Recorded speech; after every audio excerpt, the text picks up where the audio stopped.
587, suivez le 747 de la Japan Airlines. Suivons Japan Air.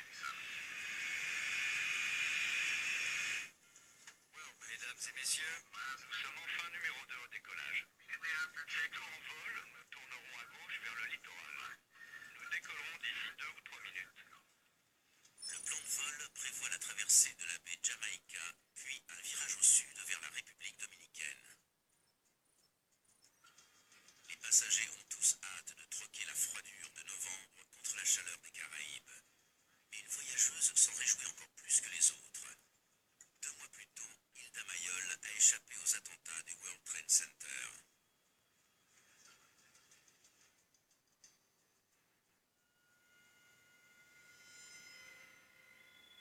Elle travaillait au rez-de-chaussée lorsque les avions ont percuté les tours jumelles, faisant plus de 2500 victimes.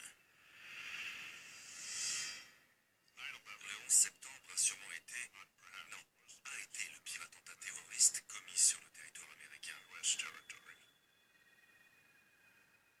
Septembre, aucun New-Yorkais n'oubliera jamais le 11 septembre. Cette journée a changé la ville et le monde entier. Tout le monde était sous le choc. Et ça a duré des mois et des mois.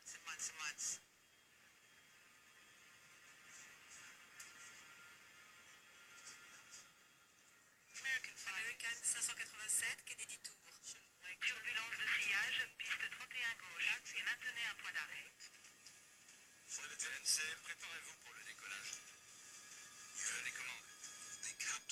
Le commandant de bord a indiqué à son collègue qu'il serait pilote en fonction pour cette étape. Rien que de très habituel, c'est à sa discrétion. The captain's choice. 587, 31 gauche, autorisé à décoller. Le copilote demande quelle distance les sépare de l'avion qui vient de partir. L'écart de combien?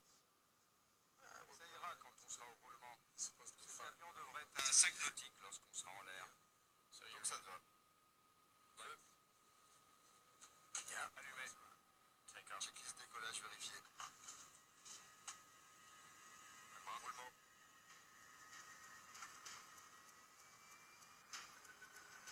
Merci.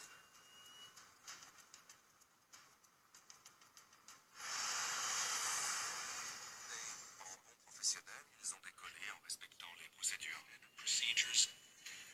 Bien. Rotation. L'avion décolle à 9h14.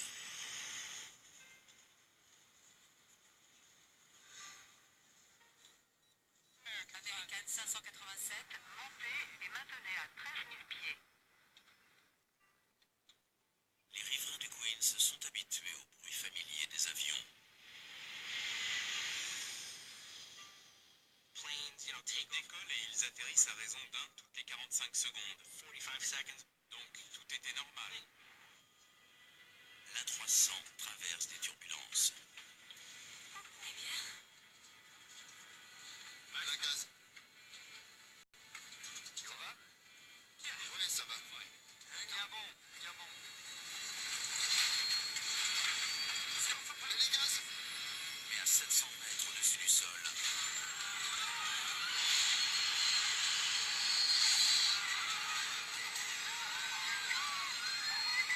l'avion perd rapidement de l'altitude. On saute.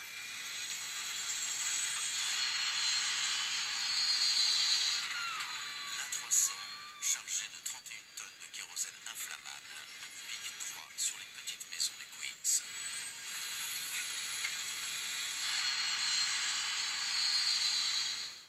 Au départ, il a fait le bruit de n'importe quel avion. J'étais encore au lit, à moitié endormi. Le son est devenu plus fort et ça s'est mis à vibrer. C'est bloqué. Nous, regardez au sud. Un avion s'écrase. accident.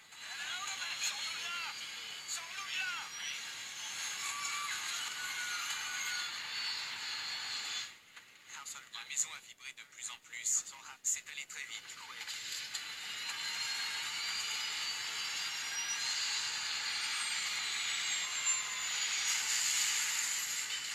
Le carburant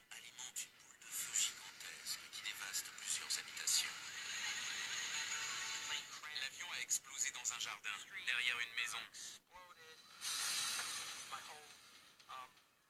La fenêtre a viré à l'orange vif. Il y avait du bruit. Je me suis précipité à la recherche de mes lunettes et, avec mon père, on est sorti de la maison.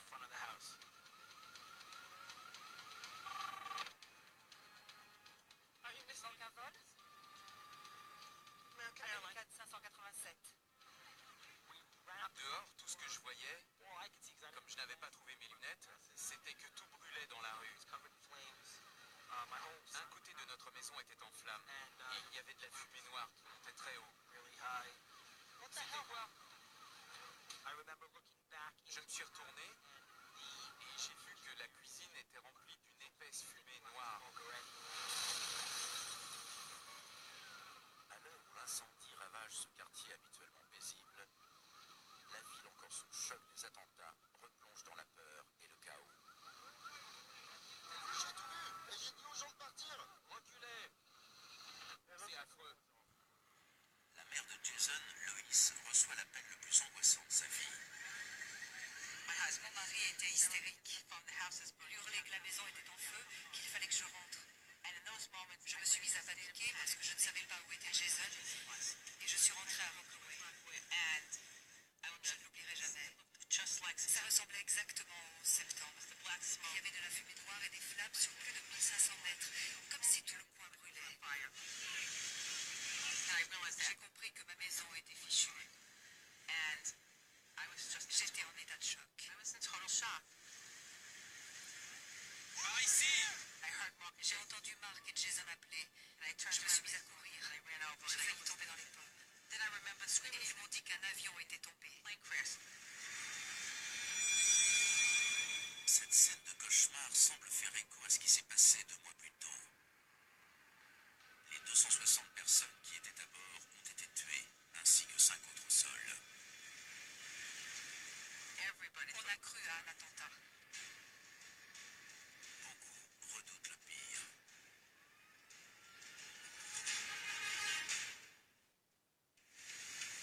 Le maire de New York, Rodolphe Giuliani, rassure ses administrés. Avec le président Bush, j'ai demandé une couverture aérienne au chef d'état-major. Les aéroports ont fermé et en accord avec le gouverneur, on va bloquer les ponts et les tunnels pendant 1 heure ou 2. J'ai cru à un attentat plutôt qu'à un accident. Mais pourquoi Rockaway?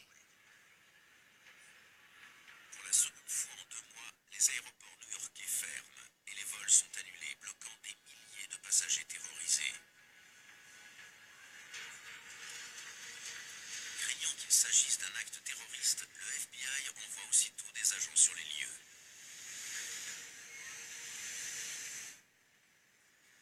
Envoyez-moi les témoins oculaires. Barry Moon est directeur adjoint de l'antenne new-yorkaise du FBI. 8 semaines plus tôt, il avait fait évacuer son équipe juste avant l'effondrement des tours jumelles. On était en plein dans l'enquête sur le 11 septembre. Donc, quand on m'a informé de ce nouvel événement, je me suis aussitôt demandé s'il s'agissait d'un autre attentat. Mais le FBI n'intervient pas seul, car il s'agit d'abord et avant tout d'un drame aéronautique. Le NTSB, qui supervise l'enquête, expliquera ce qui s'est passé au peuple américain. Pour l'équivalent américain du bureau d'enquête et d'analyse, la tâche s'annonce des plus épineuses. En effet, un avion de ligne et 4 maisons ayant été détruits, trouver des preuves s'annonce particulièrement ardu. C'était mon enquête la plus complexe. Robert Benson, qui travaille au NTSB depuis 17 ans et a déjà enquêté sur 30 accidents majeurs, est à la tête d'une équipe de 21 personnes. On aime croire qu'on aborde chaque enquête en étant ouvert à toutes les possibilités, mais on n'est que des êtres humains. Et comme cet accident avait eu lieu juste après la tragédie du 11 septembre, on a tiré des conclusions hâtives. Donc Ensuite, on s'est obligé à faire marche arrière et à étudier les preuves dans le détail.